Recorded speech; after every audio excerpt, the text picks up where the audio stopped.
Storm has already faced cosmic villains, sentinels, and even Magneto himself. But now she's going to war against the gods of thunder. And the worst part is, Thor is not going to like it one bit. I'm Andrew the Geek Master, and in today's video, we're diving into the War of the Storm Gods. To not miss stories like this one, hit that subscribe button, turn on the notification bell, and let's get started. In this story, Eternity, the embodiment of the universe, chose Ororo Munroe to be its host, transforming her into the Eternal Storm. The problem is that, in addition to gaining a new role and new powers, Storm attracted the attention of forces she didn't want, and now they're closing in. The story begins in the distant reaches of the universe, in the near future, where Norrin Radd, the Silver Surfer, fought one of the most spectacular battles of his life. After coming out victorious, he picks up his rival's weapon and borrows his strength to add to his own.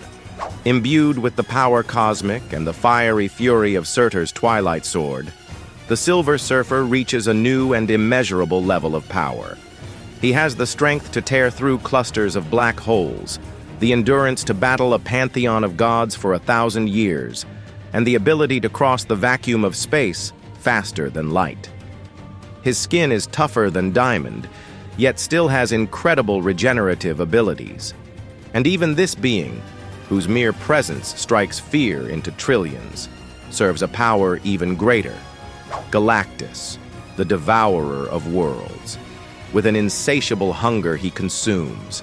Our entire galaxy, with stars and planets combined, wouldn't be enough to satisfy the appetite of this cosmic giant. But even the cosmic destroyer known as Galactus answers to another. There are still beings beyond our understanding, like the Universe Plague, the Black Winter, the Devourer of Realms, the Rod of Storm, and the entity known as Ender. Before reaching our universe, these beings must pass through the Oblivion Void. Many have tried, but met a swift end at the hands of the most powerful of the primordials, Oblivion, the fearsome cosmic Leviathan, who always was and always will be. Meanwhile, on Earth, Storm also faces the risk of a swift end as she battles her own terrifying serpent, a green anaconda infected with the maddening effects of the super soldier serum, and it's hungry for mutant flesh. The queen of the mutants and maggot fight back against the creature, making it clear they won't be devoured easily. In fact, the hero's attacks scare the beast off, and it tries to return to its creator. But Ororo Munroe has no patience left to deal with the creature and decides to knock it out so it won't cause trouble later. However, Storm ends up being caught off guard and literally gets wrapped up by the infamous Brazilian serpent. Then we go back 7 days to understand how Storm and Maggot ended up in this situation. It all started when Iron Man visited her sanctuary at a time when Ororo was exhausted and just wanted to go back to sleep. Apparently, Thor was Tony's first choice, but since he couldn't locate the God of Thunder, Storm is his last hope. He needs Storm to go to Brazil. The Avengers are working with some scientists in the country to try to recreate the super soldier serum that gave rise to Captain America, but a weather anomaly hit one of the aircrafts, and the samples were lost during transport. The pilot also ended up dying, so they need to recover his body and return it to his family, retrieve the serum samples before they fall into the wrong hands, and also investigate and resolve the climate anomaly in Brazil. The truth is, the heroes have tried everything. Everything except a goddess of the storm. This brings us back to the present, where the impressive creature is instantly incinerated. This ignites Maggot's fury, as in addition to cremating a poor animal that was innocent, there's no longer any trace of the pilot's body, which was one of his main missions. However, Storm reveals that it wasn't her who did this.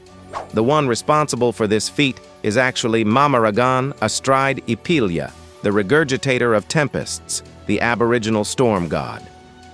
At this moment, Ororo notices that all the air molecules have been replaced with pure oxygen molecules, which indicates the presence of other gods.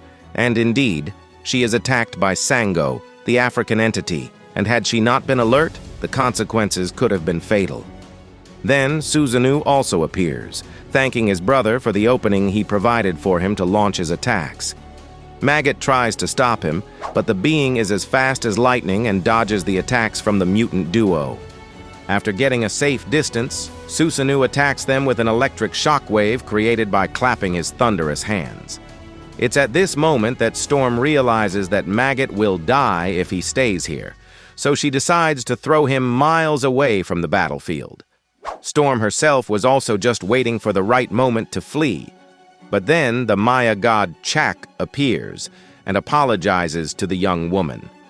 But now he is going to show her the consequences of the encounter between a self-proclaimed goddess of storms and a group of the planet's genuine weather entities. The merciless god grabs the mutant by her hair, finding it shameful that she wants to run away from the battle. He then violently throws Storm into the sea, causing an impact that no normal human being would survive. Still dazed, Ororo thinks about how to get out of this situation alive. She remembers the words of a Chaac's descendant, who once told her not to rely entirely on her mutant abilities. At that moment, her eyes instantly turn black, and finally, Storm embraces her mystical side, summoning a beast that takes down the three gods in front of her. Now she must deal with Mamaragan, who is approaching the mutant, hoping to take advantage of the fact that Chaac, even though crushed by Ororo's magical creature, still hasn't let go of her hair. Storm then uses Susanoo's sword to cut her own hair and free herself. She also curses the gods, telling them that from now on, they'll sleep with their eyes wide open. And finally, in a lightning strike, Storm abandons the battlefield before Mamaragan can reach her. In a state of complete fury, Storm returns to her sanctuary, hovering over the skies of Rio de Janeiro. She orders Maggot to contact Iron Man immediately and tell him that her temporal anomaly will soon come to an end, and he'll have the pilot's remains in his hands, even if she has to sift through every grain of ash in the Amazon jungle. But she's so furious that she also asks him to prepare his armor and blade because she plans to hunt gods. However, on the last page, we have the arrival of the god of thunder, who hadn't shown up yet. Yes, the storm gods are known for their boundless fury, and perhaps none of them is fiercer in battle than Odin's son, who, in response to the harsh threats from his fellow X-Men and Avenger, Thor intends to confront her. Everything points to the fact that in the next chapter, we'll either have a massive battle or a new alliance between Storm and Thor. After all, Storm vowed to hunt the gods, and Thor is already on his way. Leave a comment telling us who you think would win in a battle between the two, and don't forget to like and subscribe to the channel so you don't miss the continuation of the story. Thank you so much for watching, and see you in the next adventure.